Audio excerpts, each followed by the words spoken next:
المرسلين وعلى آله وصحبه أجمعين أما بعد. Inshallah, tonight we will cover Surah At-Tawbah. Surah At-Tawbah, and this is the 9th surah that we are doing, the 9th surah. And this surah is a little bit extensive. This is longer than the previous surah that we have, the previous surah that we just did, Surah Al-Anfal. It's a little bit longer. However, it continues with a similar theme as Surah Al-Anfal.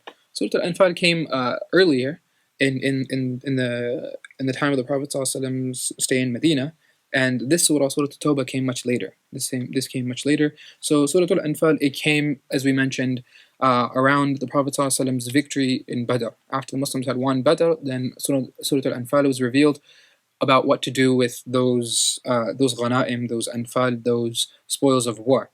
And now Surah At-Tawbah, which came much later, though it's right after this surah, it's revealed around the 9th year of Hijrah. And we know this because Allah subhanahu wa ta'ala makes mention of a couple of battles which happen at the very end of the life of the Prophet ﷺ, specifically Tabuk. Tabuk was a very interesting battle, but not a battle. So we'll talk about that in a little bit. It's called the Battle of Tabuk. However, no battle really took place. And then one interesting thing I wanted to talk about in this surah before we begin the actual discussion about the Battle of Tabuk is when Allah subhanahu wa ta'ala, He begins this surah, He actually does not begin it with the basmala. So there's no Bismillahir Rahmanir Rahim. And every other surah in the Quran, it begins with the Bismillahir Rahmanir Rahim. Now, one of the reasons, according to some of the scholars, is that in this surah, Allah subhanahu wa ta'ala does not display His mercy as much as He does in other places, in other parts of the Quran. And the reason for this is because there is a lengthy mention about the hypocrites. There's a lengthy mention about the munafiqeen, those people who they deceived the Muslims with their iman. They were actually not truly believers, and as a result of this, it really hurt the Muslims, and it really cost them greatly. And Allah subhanahu wa ta'ala, He makes mention of them, and He makes ishara towards even the leader of the munafiqeen as well, was Abdullah ibn Ubay ibn Salul. Now, let's actually talk about some of the verses in this surah, and in particular, the story behind Ka'b ibn Malik. Ka'b ibn Malik, radiallahu anhu, he was a Sahabi who was explicitly mentioned in this, though not by name, and him and two other companions by the Prophet ﷺ, they're mentioned, and their story is mentioned in this surah. So, first we have to understand what the Battle of Tabuk was. Around the 9th year of Hijrah, when the Prophet ﷺ, they're living in Medina, all the Sahaba are in Medina, the Ghassanids, who were allied with the Byzantine Empire, so they're allied with the Romans, they had decided that we were going to attack Medina. They had decided that, okay, the Muslims have now gone on, and they've not only have they conquered the people in their vicinity, and now they've already been victorious and controlled Medina, they've defeated the Meccans, and now they have taken control of Mecca. So now they had control of the trade routes, they had control of this large economy, they have wealth, they have power, all of these things. And they said that we have to take care of them before they come after us. So they sent this massive army, and now they're going to send this army to meet the Muslims. And they were planning to come to Medina itself and just completely wipe out the whole city. And the Prophet ﷺ, of course, did not want such a thing to happen. He thought that, well, you know what, rather than letting them come to our border, and then we will be at risk here, we will put the entirety of the city at risk, we should meet them in a different city, in a different location. We should actually go up to meet them. So he, sallallahu alaihi wasallam, began to make preparations for this battle, and he called out to all of his companions. And this is not a very usual occurrence. This was pretty unusual of the Prophet ﷺ, because typically he would not give the details of any place that they were going or any battle that they were about to engage in. And the reason for this was obvious. If you know that, and we know this because we talked about this in previous classes, the Prophet ﷺ was always aware and conscious that there are spies amongst their ranks. So he had to be very careful. He knew that the munafiqeen were there. He knew that the Jewish tribes were there. The Quraysh from Mecca, they were sending people, and most likely they had allies who were trying to find out information about the believers in any way possible, and they could try and defeat them, whether it's in some battlefield, whether it's an ambush, whatever it might be. So the Prophet ﷺ was always hesitant to talk about their real plans or their real goals. But this was a unique situation in which they needed all of the support that they could possibly muster. So he began making preparations well in advance, and he called out to the believers, and he told them that, we need to gather all of our provisions. We have to gather, animals. We have to gather rides, conveyances, and weaponry. We have to gather food. We have to gather all of this so that we can actually make the long trek all the way up there to meet the army before they can come down here. And all of the believers, they get ready. And the Prophet ﷺ says, every able-bodied man must go and fight. Every able-bodied, capable man must go and actually meet the enemy. So as they get ready, now the Muslims, they set off. Okay, so the Muslims, after they've gotten ready, they set off. And Ka'b ibn Malik radiallahu anhu, now he's the one who's narrating this hadith. So it's a very lengthy hadith that he narrates. And he says that at this moment, when the Prophet ﷺ had now set off for Tabuk, he said that at this moment, I was the most physically capable that I had ever been. I was the wealthiest that I had been, and I was in a very good spot. Like, things were looking up for me. Things were very good for me. And I told myself that, you know what, I'll leave and I'll join the Prophet ﷺ within a day or two, because I have a very fast animal and I can easily reach them even if they go out. So I'll just rest a little bit during these couple of days. Let the army go out. So the army had now already set out. And this was a pretty difficult expedition. Actually, this was the most difficult expedition for the believers, because this was, number one, this was at a very harsh time in terms of the climate. This was in July. This was in the summer months when the temperature was at its peak, and it was very difficult outside to go out. So right now we're fasting in Ramadan. It's pretty tough for us, but we're at home all day. I mean, these people, they were carrying all of their luggage. They were carrying weaponry. They were carrying food and provisions and on animals, whatever it might be, through the desert for weeks and weeks on end in July. So they're suffering through just the heat.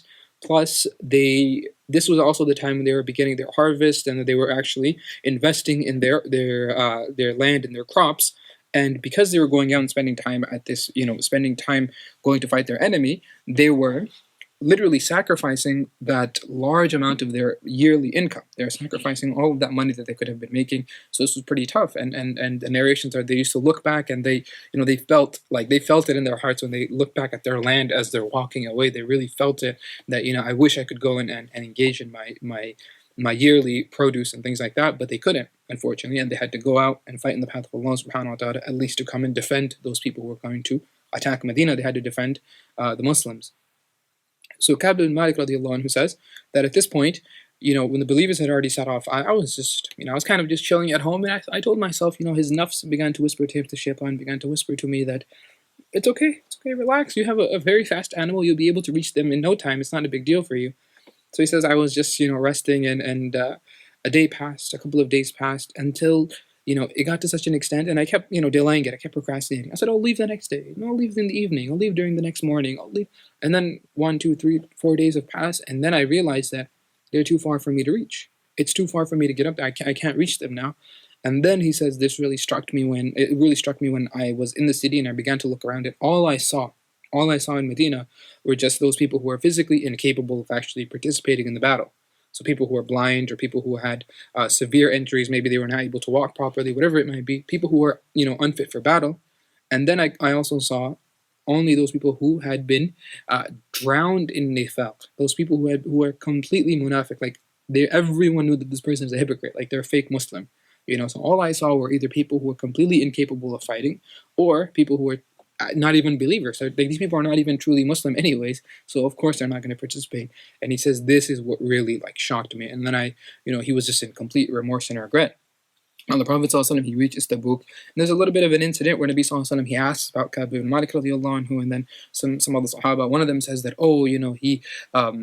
he's chilling at home, he's comfortable at home, and the other Sahabi, he stands up and he says that no, we've never seen except goodness from him. Don't, you should not speak ill of him. So this is, another lesson for us, that we should be, we should try and have husnul dhan to the best of our ability, that try and think the best of others and try and speak the best of others, defend our brother's honor and our sister's honor as best as possible, in whether it's in their presence or, the person will never hear of it. We should still actively try our best to defend people.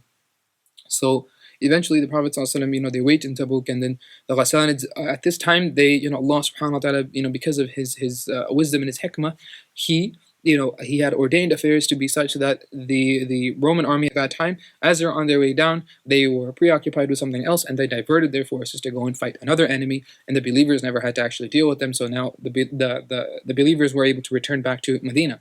So this was a test, but not really a test. So Allah subhanahu wa ta'ala tested them by seeing that, okay, are you actually going to go and meet this massive enemy? Are you going to meet them or not? And they actually went and they did it. However, you never actually had to meet them. So you did pass. Those who actually went out, they passed their test, but the battle never took place. So they were protected from the much larger test, essentially.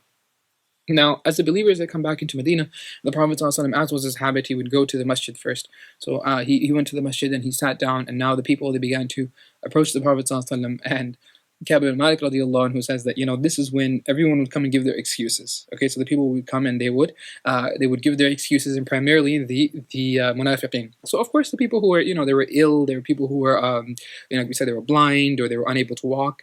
Those people were very, quickly excused, because although there are those people who had, marad, and they were a'ma, they were blind. It's okay. We know they can't fight on the battlefield. The Prophet ﷺ did not hold anything against them. And then there were a couple. There were a couple of other Sahaba we'll talk about in a moment. However, the large group were just munafiqeen. So they were all hypocrites, and they all went to the Prophet ﷺ, and they began to make their excuses. And Allah subhanahu wa ta'ala says, وَيَحْلِفُونَ بِاللَّهِ إِنَّهُمْ وَيَحْلِفُونَ بِاللَّهِ إِنَّهُمْ لَمِنْكُمْ وَمَا هُمْ مِنْكُمْ وَلَكِنَّهُمْ قَوْمٌ يَفْرَقُونَ. Allah subhanahu wa ta'ala says that these people, they give qasam. يَحْلِفُونَ بِاللَّهِ. They say that by Allah, Wallahi, we're just amongst you. We're one of you. We're one of you. But Allah subhanahu wa ta'ala says they're not.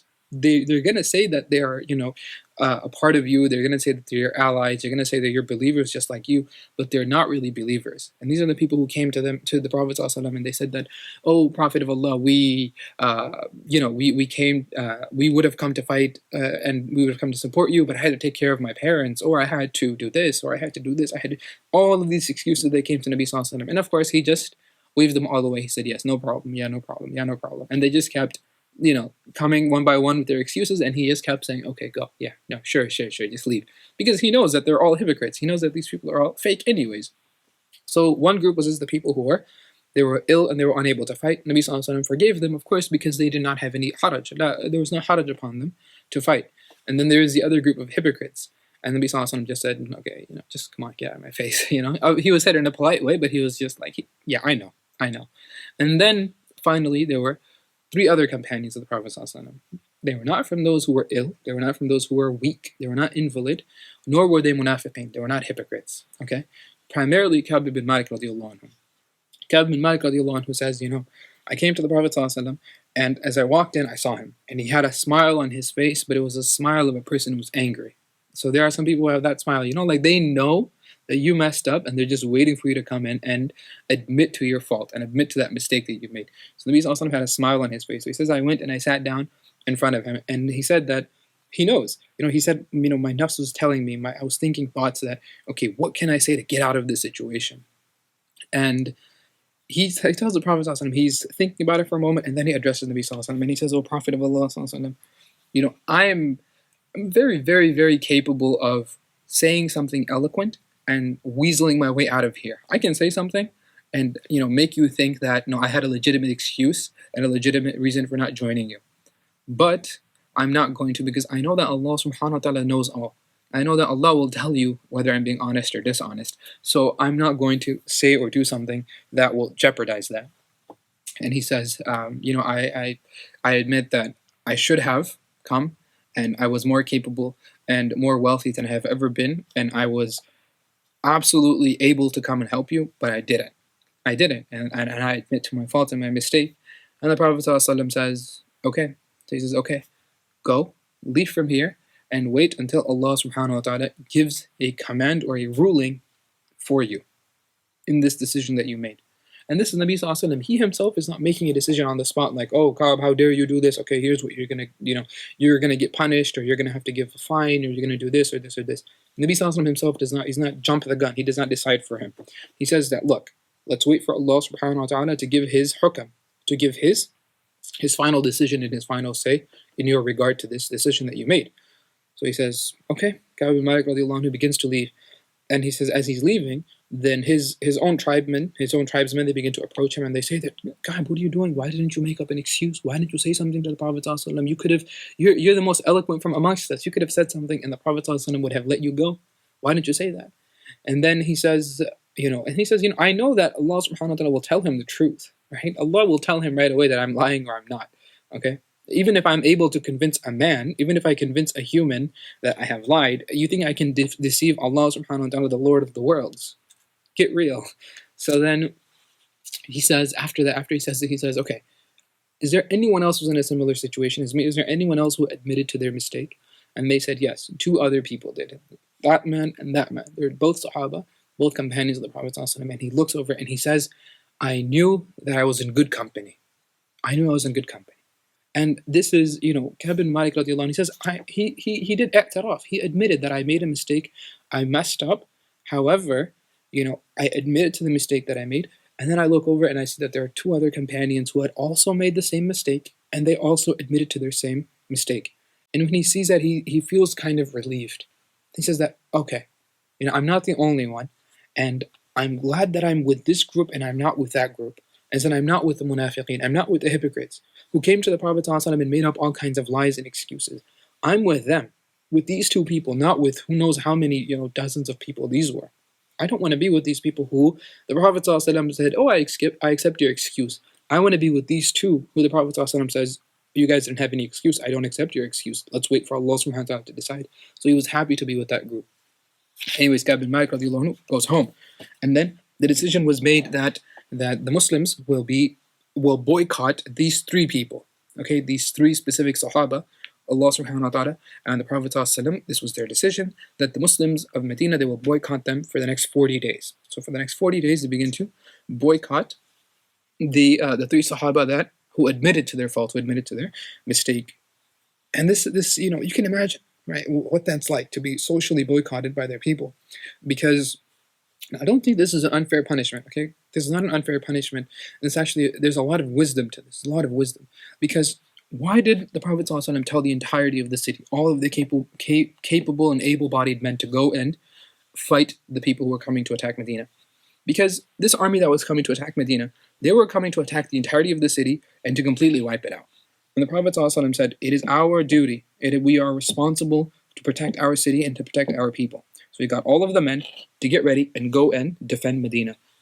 And these three people, they had stayed back. These three Sahaba, they had stayed back. And they said that, you know what? We went to protect the honor and the dignity and the lives of all of these people. You guys did not. So because you did not, now all of these people, because you did not, you are not ready to sacrifice your lives. Even though, of course, there are Sahaba at the end of the day. He said that even though you did not take those necessary steps, these people will boycott you to make you feel like, hey, why didn't you go out there? So make you feel bad. Like you already feel bad, but we want you to make sure you understand the severity of your actions, to make sure you understand the severity of that decision that you made for yourself. So these three people, they really did, and it's not like they didn't understand. This was it was not like a lashing or they had to pay like a huge fine and then okay, well, it's just a slap on the wrist. No, this is that social boycott when your own friends are not talking to you, your family's not talking to you. That's the worst. When everyone's giving you the cold shoulder, then you really feel it. You're like, man, I wish I had done this. And Ka'b bin Malik radiallahu anhu, he talks about how he would be in the city and he would walk through the streets and nobody would talk to him, nobody would pay attention to him, and he would go into the masjid, he would see the Prophet ﷺ, and he would say salam upon Nabi ﷺ just to try and get Nabi ﷺ to say salam back. Because if at least in the Hanafi madhab, if you say salam to someone, it's wajib that they have to respond to you. You have to say salam back to the person. So Ka'b bin Malik radiallahu anhu would go to the masjid, he would say salam upon Nabi ﷺ, and he would say, I would look, did his lips move or did I see it? So most likely Nabi ﷺ did reply to his salam, just very slightly, because he ﷺ would not, ignore the salam of a person. However, he would not be looking at him. And Ka'b bin Malik or he would not respond to his statement like right in front. And Ka'b bin Malik said, I would pray my salah and I would keep an eye out, to see what Nabi ﷺ was doing. I would be watching him from the corner of my eye. Even when I'm praying, I'm watching the Prophet ﷺ the whole time. And he said that people in the masjid would ignore me. And the other two companions are the same. The other two companions were with Ka'b radiallahu anhu. They were also being socially boycotted in the same manner. And he continues, he says that once I went to visit my cousin. He said that it just became too much for me. It became too much. And he said, I went to go visit my cousin. He was the most beloved person to me. The person who was the most closest to me. And I went and he knew that he would not let him into his house. Like if he knocked on the door, he wouldn't let him in. So he said, I jumped over the wall. Okay, so I climbed over the wall and I jumped over into his house and I began to, shout at him. I began to engage in conversation. My cousin is ignoring me the whole time. And I kept talking to him and I said that, you know me. I'm not a hypocrite. I'm not this. I'm not this. Now, that. Have you met a person who's like me? Have you, I'm sincere. We've been in this since day one, right? And I'm a true believer. I'm this and this. You know this, right? And his cousin's ignoring him the whole time, and he keeps, imploring him, and he keeps pleading with him. And his cousin, he has tears welling up in his eyes, and then he responds, right? And he says that, it is what Allah and His Rasul will decide, then let them decide. That's it. He's like, I don't know you as best as well as I thought I did, right? And so Ka'b radiallahu anhu really, really, he gets hurt and he thinks that, man, why did I make that decision? Why did I choose to do that? Why did I essentially endanger the lives of these people, whether I knew it or not? So he's really feeling bad, this punishment from Allah subhanahu wa ta'ala. Look at this, right? Islam is not all about chopping off people's heads, right? Or cutting off their hands or something. Look at this, social isolation that these people were going through. That was the real punishment for them, to make them understand the severity of their actions. Then eventually what happened was that Ka'b radiallahu anhu, after a few more days, and it's about 40, 50 days have now passed, Ka'b radiallahu anhu said, I'm praying on the top of my house. I'm praying on the top of my house, and I'm just kind of looking out into the city and just looking at all of these people. Actually, before we get to the end of the story, there's another very interesting incident that happened. He said, once I was walking through the city of Medina during this period where everyone is ignoring me, and a messenger comes. A messenger comes from the Byzantine Empire, and he says that, where is Ka'b ibn Malik? Where is Ka'b ibn Malik? So word of this had gone around. Okay, word of this, punishment, this cold shoulder punishment that these people are getting has spread around all over, because a messenger comes and he gives a letter to Ka'b ibn Malik radiallahu anhu. After people say, oh, he's right over there. So the man, he gives him the letter and then he leaves. Ka'b ibn Malik radiallahu anhu opens it and he sees that it's from from the leader of their people, their empire, and he says that you, Ka'b, you're from the ashraf of your people, you're a nobleman, you're this, you're wealthy, you're influential, you're this and this and this, and today your people are ignoring you, they're turning their backs on you. How can you be treated in this manner? He said that, why don't you come and join us? Leave these people behind. Leave Medina. Leave these other people who are ignoring you behind. Come to us. We will honor you and give you the status and respect that you deserve. And Ka'b radiallahu anhu says that, when I read this, I knew this was another test from Allah subhanahu wa ta'ala. The first one was a test. The first, going out to the Battle of Tabuk was a test. Staying here while everyone is ignoring me is a test. This letter is another test. When I had to talk to the Prophet ﷺ and be honest to his face, that was the test. All of these are tests from Allah subhanahu wa ta'ala. And I saw this letter and I threw it. I threw it into the fire and I burned it right on the spot. And he said that, no, I knew this was the test and I'm going to pass this test. I'm going to pass this test without a doubt. And then he says that I was sitting on the top of my house when I saw that a person was on the top of a hill, and he began to call out, O Ka'b ibn Malik, O Ka'b ibn Malik, abshir, abshir. Like this was, saying rejoice, be happy, be glad, congratulations to you for what just happened. And I immediately fell down in sajda because I heard this, and someone for the first time in over a month or almost 2 months had now called my name, had actually addressed me by name, and they had said congratulations. So he said, I knew right away that Allah had decided, and He had decided in a good way, in a positive way for me. So he said right away I fell into sajda, and then I immediately began to go to the masjid of the Prophet ﷺ, because look at this, look at the love that they have for the Prophet ﷺ. Right after he received good news, he doesn't go to family, he doesn't go to friends, he goes straight, he runs for the Prophet ﷺ. I want to go and meet Nabi ﷺ, I want to go and engage in a conversation with him, just talk to him. I want him to talk to me and look at me again. So then he's running towards the masjid. He said, I met groups of people who they immediately they came and they embraced me and they began to congratulate me, and they're all saying this. And he's kind of just like he's trying to get to the Prophet ﷺ, and other people are coming to engage with him and talk to him and say congratulations, good news, good news. And he's just saying thank you, thank you, thank you. But then he's quickly trying to get to the Prophet ﷺ until he eventually gets to Nabi ﷺ. And then when he gets there, the Prophet ﷺ is looking at him, and it's a very beautiful description. So he says, I saw the Prophet ﷺ and I said, Assalamu alaikum. I said salam to the Prophet ﷺ. So Ka'b radiallahu anhu gets to the Prophet ﷺ and he sees that, Nabi ﷺ's face is glowing and it is shining. And he says that it was like seeing the full moon. It was like seeing the full moon on a dark night. This was Nabi ﷺ's face, and this was how happy the Prophet ﷺ was. Not for himself, but for how happy he was for Ka'b radiallahu anhu, that Allah subhanahu wa ta'ala, He had given him this good news, and He had absolved him of this mistake that he had made, and He had forgiven him. Let's read some of the words of this hadith, the beautiful hadith that Ka'b radiallahu anhu himself, he narrates. So he says, قال Ka'b radiallahu anhu says, فأنزل الله تعالى لقد تاب الله على النبي والمهاجرين والأنصار الذين تبعوه في ساعة العسر. Allah subhanahu wa ta'ala says that indeed Allah has forgiven the Prophet ﷺ and the Muhajirin, those people who have said, the people from Mecca, and the Ansar, the people from Medina, those who had followed the Prophet ﷺ in the hour of difficulty. So it was very difficult for them to leave their homes from Medina at that time. Allah subhanahu wa ta'ala forgave them for any of their shortcomings, حتى بلغ, until He gets to this ayah.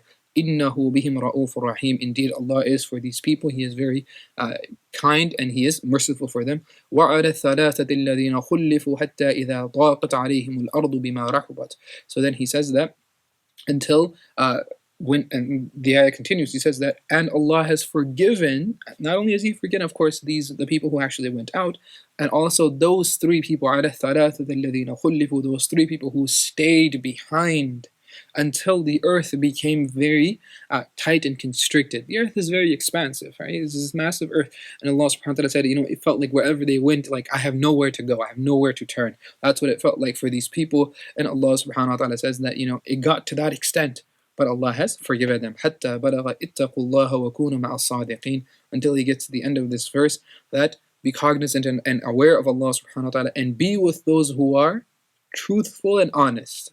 Be with those who are truthful and honest. Ka'b radiallahu anhu, he said that I was so happy that I was with these two companions of the Prophet sallallahu alaihi wasallam, not with all of those people who are liars and deceitful. I was with those who were honest, even though that truth and that honesty hurt them. I was much happier that I was with them than with these people who their lies helped them. I didn't want to be with them, and Allah subhanahu wa ta'ala says, be with them. قال Ka'b radiallahu anhu continues in the hadith, والله ما أنعم الله علي من نعمة قط بعد إذ هداني الله للإسلام أعظم في نفسي من صدق رسول الله صلى الله عليه وسلم أن لا أكون كذبته. So he says that by Allah, this is a custom that he's making, by Allah, Allah had not given me any bigger blessing after Islam. He said, number one, the biggest blessing that Allah ever gave me was He made me a Muslim. After that, I have never been blessed with anything as great as Allah subhanahu wa ta'ala giving me the ability to speak the truth in the presence of the Prophet ﷺ on that day. So the biggest blessing I ever had was Islam. The second biggest blessing I ever had was standing in front of the Prophet ﷺ and speaking the truth and not lying to him, and not lying to the Prophet ﷺ. فَأَهْلِكَ كَمَا هَلَكَ الَّذِينَ كَذَبُوا. He says that had I done so, then I would have been destroyed. Just like those people who lied, they were destroyed. So they were okay in dunya, but in akhirah, what is their condition going to be? What is the condition of those people who lied to the Prophet ﷺ going to be in akhirah? إِنَّ اللَّهَ تَعَالَى قَالَ لِلَّذِينَ كَذَبُوا حِينَ أَنزَلَ الْوَحْيِ شر ما قال لأحد قال الله تعالى سيحلفون بالله لكم إذا انقلبتم إليهم لتعرضوا عنهم فأعرضوا عنهم إنهم رجس ومأواهم جهنم جزاء بما كانوا يكسبون. Allah subhanahu wa ta'ala says that these people, they come to you, as in these munafiqeen, they come to you, O Prophet of Allah sallallahu alaihi wasallam, after they had turned away, and then they ask you that, just forgive us and, let us go for this little slip up, and it's okay, we have a reason for not participating. And he says that this is the worst thing that Allah subhanahu wa ta'ala could have said about these people, because He calls them rijs, He calls them impure, He calls them filth. He says that these people, rather than standing up and defending their fellow citizens and their fellow townspeople, as in the people of Medina, rather than doing that, they stayed at home in their comfort and in their luxury, and then after that they made up lies as to why they stayed home. They were not even man enough to actually come forward and say that, yeah, I didn't want to fight. Rather than saying that, they were hid behind their lies as the cowards that they were. So then he says this is the worst thing that Allah subhanahu wa ta'ala said about these people, and he really, just doomed them. That how dare you come to the Prophet ﷺ and lie, and you lie after you have already refused to defend other people and their honor and their wealth.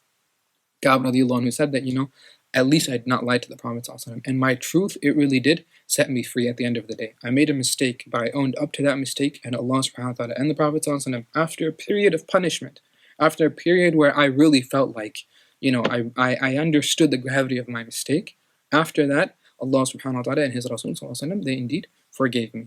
And he says from that day, I vowed that I would never tell a lie. I would never, ever tell a lie. And alhamdulillah, after that, from that day forth, and of course even that day he never told a lie, he was still honest to the Prophet sallallahu alaihi wasallam, but he said that from then I never, not even the smallest lie, did I tell for the sake of Allah subhanahu wa ta'ala. We mentioned that in this surah, Allah subhanahu wa ta'ala, He does not begin with the basmala. He does not begin with Bismillahir Rahmanir Rahim, because there's a lot of mention about the hypocrites. And these people, they do not deserve the honor of attaining the mercy of Allah subhanahu wa ta'ala, attaining His forgiveness. Because again, these are people who, they lie, they pretend to be Muslim so that they can infiltrate and take down Islam from the inside. And these are the worst of people. إِنَّ الْمُنَافِقِينَ فِي الدَّرْكِ الْأَسْفَلِ مِنَ النَّارِ.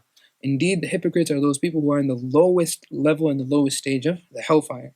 Because you don't even have true belief. You come to and you pray behind the Prophet. You come to the masjid, you pray behind Nabi Sallallahu Alaihi Wasallam, and you say, yeah, we're believers, we're believers. But at the end of the day, you are not a true believer, and Allah subhanahu wa ta'ala knows what you are saying behind their backs. So He actually talks about it. And Allah subhanahu wa ta'ala, He mentions in verse 107 and 108. 107 and 108, Allah subhanahu wa ta'ala talks about Masjid Dirar, which is a masjid that the munafiqeen had built. It's very interesting, right? You're thinking, wait a minute, I thought these people were fake believers, but here they are building a masjid. So let's actually look at that a little bit. Allah subhanahu wa ta'ala says, وَالَّذِينَ اتَّخَذُوا مَسْجِدًا ضِرَارًا وَكُفْرًا وَتَفْرِيقًا بَيْنَ الْمُؤْمِنِينَ وَإِرْصَادًا لِمَنْ حَارَبَ اللَّهَ وَرَسُولَهُ. Allah subhanahu wa ta'ala said that these munafiqeen, indeed they made a masjid. They made a masjid.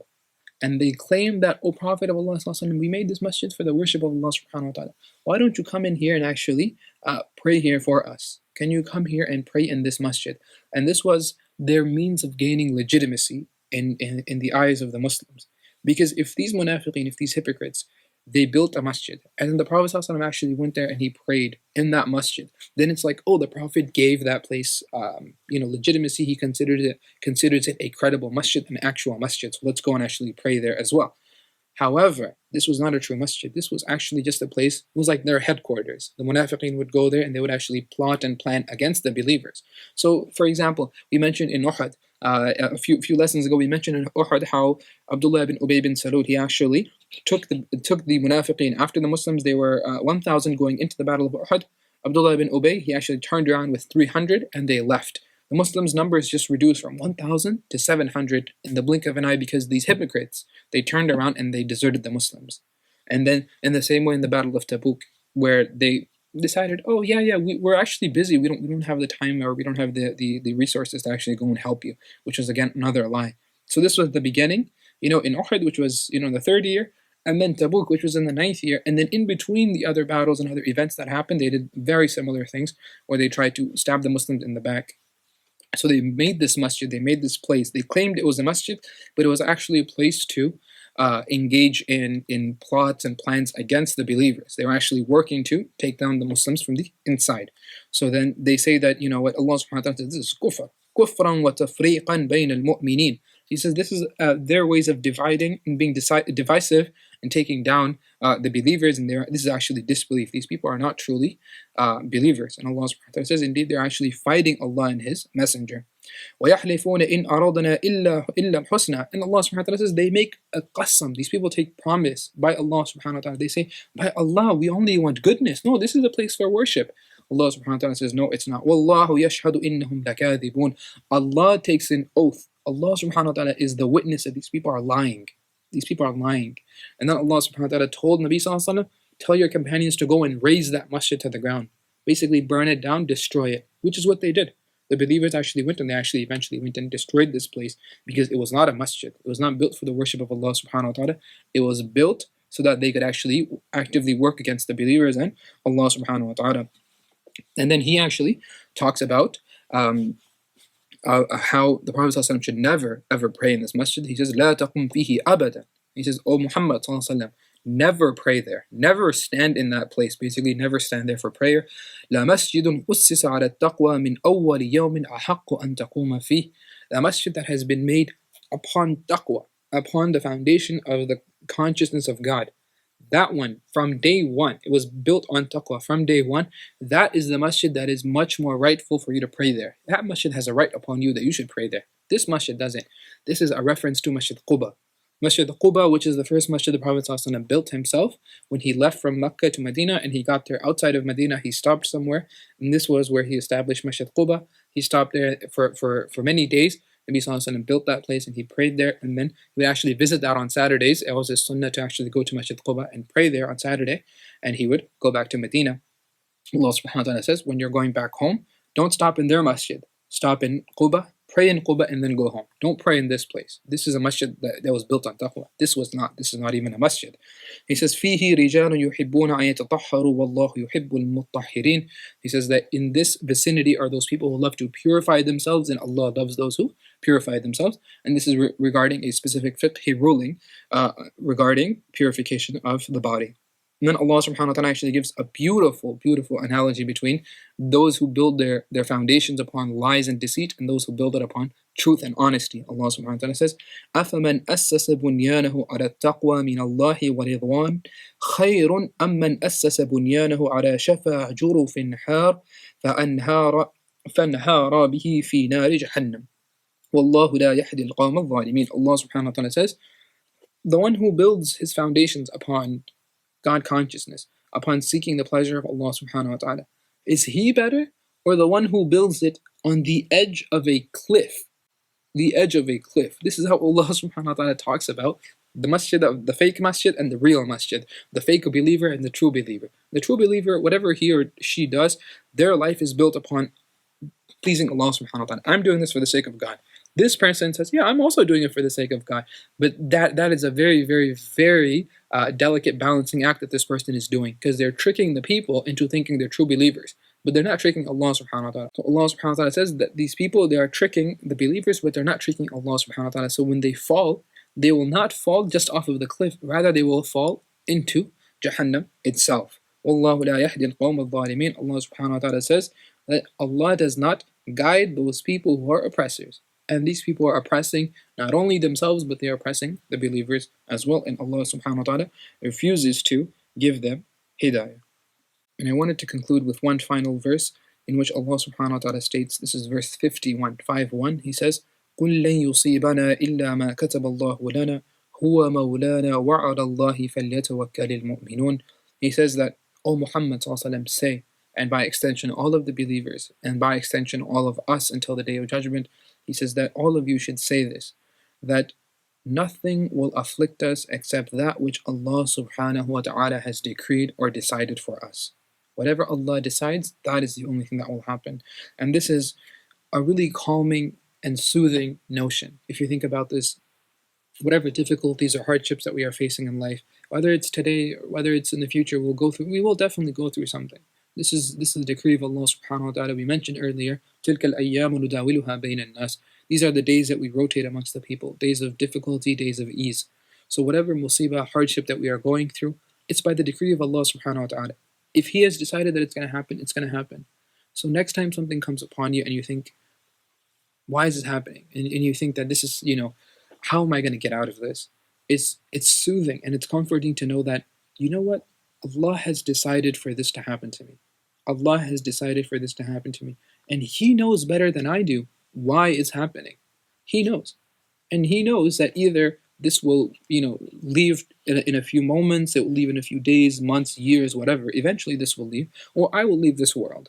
So one or the other, either the musibah, the difficulty upon me will eventually dissipate, or I will disappear from this world. One or the other will happen. But at the end of the day, this is not forever. This is not forever. And this is by the decree of Allah subhanahu wa ta'ala that I'm going through whatever I'm going through. And when a person realizes this, that everything in my life will eventually leave, but Allah will never leave. God is always there for me. God is always there for me.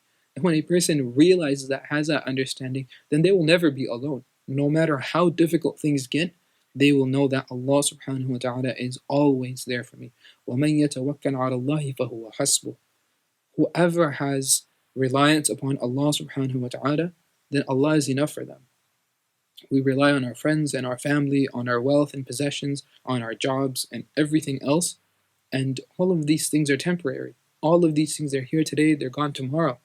But Allah subhanahu wa ta'ala has always been and will always be. And He's just right there. He's waiting for you and I. So now is the time to turn to Allah subhanahu wa ta'ala and to truly, truly put that reliance upon Him and beg from Him all of the assistance and help that we really need from Him. The name of this surah is Surah Tawbah. Allah subhanahu wa ta'ala uses the word Tawbah 17 times in this surah. 17 times, words that are derived from the word, from the letters ta, wa, ba, Tawbah are used in this surah. And Allah subhanahu wa ta'ala is making a very, very clear indication towards us that, now is the time to turn to Him. Make Tawbah, seek forgiveness from Allah subhanahu wa ta'ala, and ask Him for assistance, ask Him for help. And inshallah, when you turn to Him, Allah subhanahu wa ta'ala will turn to you. Wa akhiru da'wana alhamdulillahi rabbil alameen. Jazakumullahu khairan. Assalamu alaikum wa rahmatullahi wa barakatuh.